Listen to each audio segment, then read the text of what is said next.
All right, well, here's where we are. Thanks for allowing us to give you a chance to, giving us a chance to give you an update on our project. This is where we're located, DeKalb County, Illinois, and we're now the number 2 hog county in the state of Illinois. We've kind of lost our number 1 ranking, but about 230,000 head, 20,000 sows, and you know, we're unique in that we border, our county borders to the east, is basically Chicago suburbs, and so you're talking 2 counties. You know, one's got 500,000 people, and the other one's about 1 million people. And then we're pretty dense human population is to the north of us, get into Rockford. But as we go west and as we go south, both the hog population and human population drops off pretty fast. Well, as you recognize, DeKalb County is kind of triangular, but when we put together, define our area, we kind of made an outpocketing, and basically that was because we, one of the reasons was we had a rather large gilt developer that was on the other side of I-39 there, or to the west, and so that was bringing in gilts, a lot of gilts into the county. And also we have a lot of a movement of pigs from the county into that area, and so we certainly wanted to include that area in our project.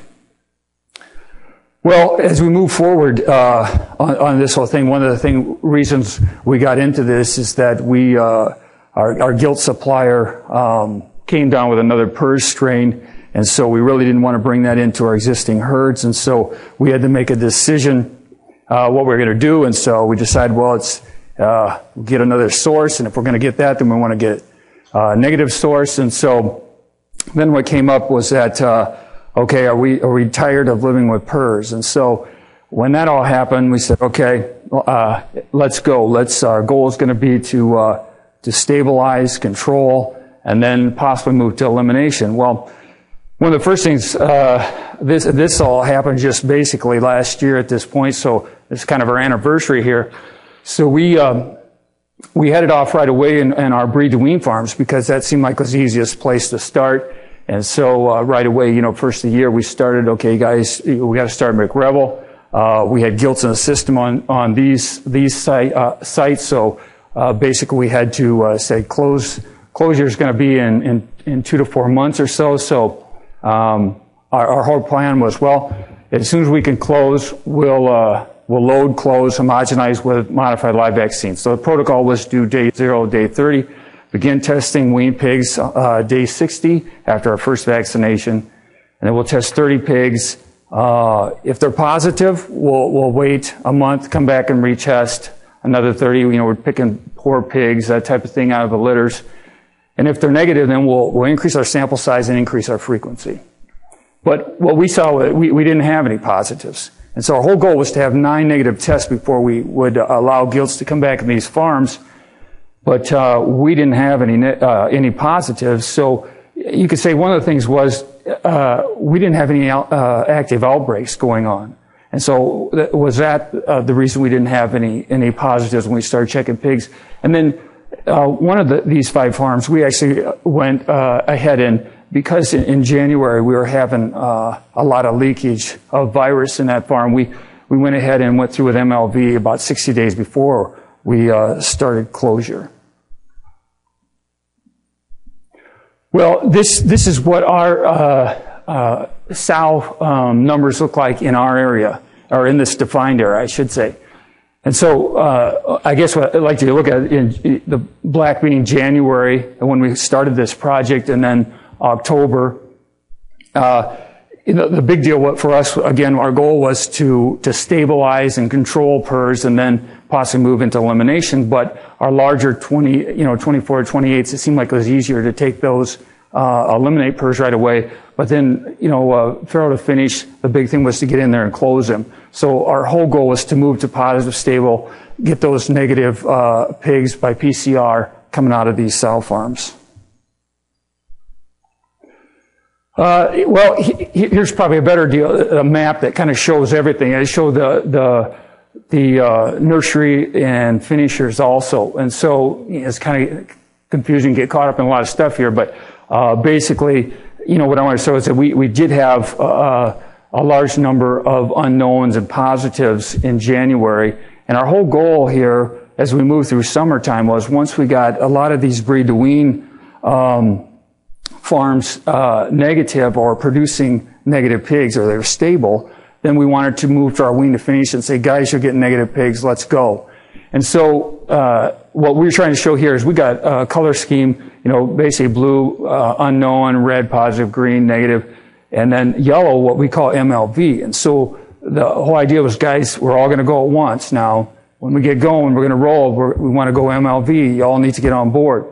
And so some of these that are actually blue, we do have site status, but we don't have a signed confidentiality form on them yet. So, but the big thing is, like I say, the yellow, this was like a coordinated effort and trying to communicate with these guys saying, let's go.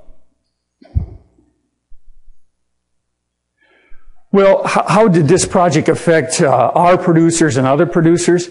Well, if you look back in December of last year, we were blessing everybody with a lot of positive pigs. And so just in this year here, we made a lot of progress in sending out negative pigs. Now, there is another chapter of this book. It's not this easy because actually just after this, we got hit with PRRS. And so now we're blessing you with PRRS positive pigs again.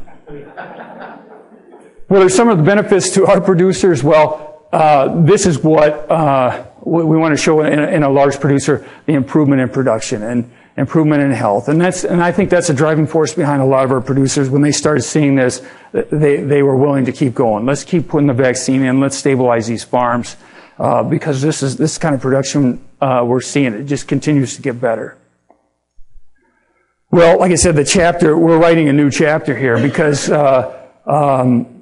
it just couldn't go that easy that we'd move right straight ahead and everything would stay negative. So, we now have 4 farms that have went positive, 2 sow farms and 2 finishers.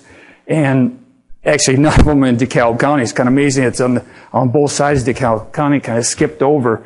And so we had contingency plans in place, but the problem with a disaster plan is that you don't know the holes in them until you get hit with a disaster.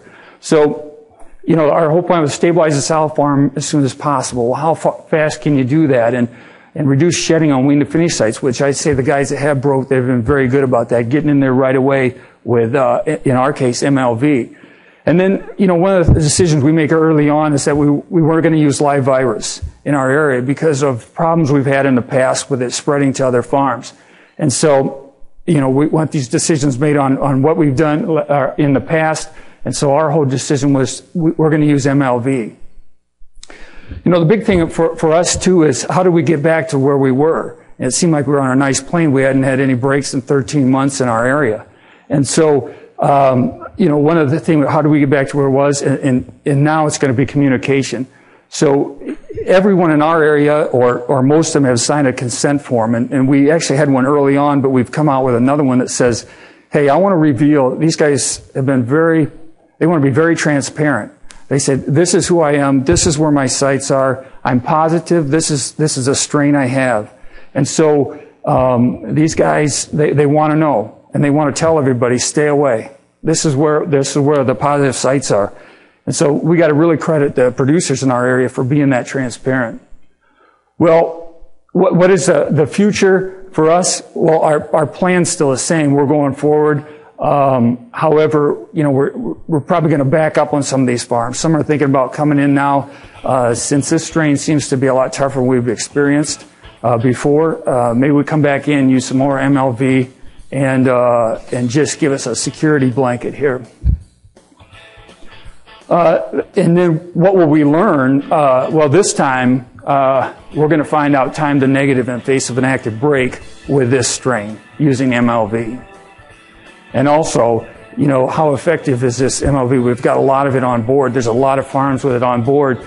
And in fact, now some of these have already stabilized the wean to finish. They're kind of coming off, so they're getting their first groups that weren't going to be vaccinated. Some will probably make a decision to go back and vaccinate that group, and some not.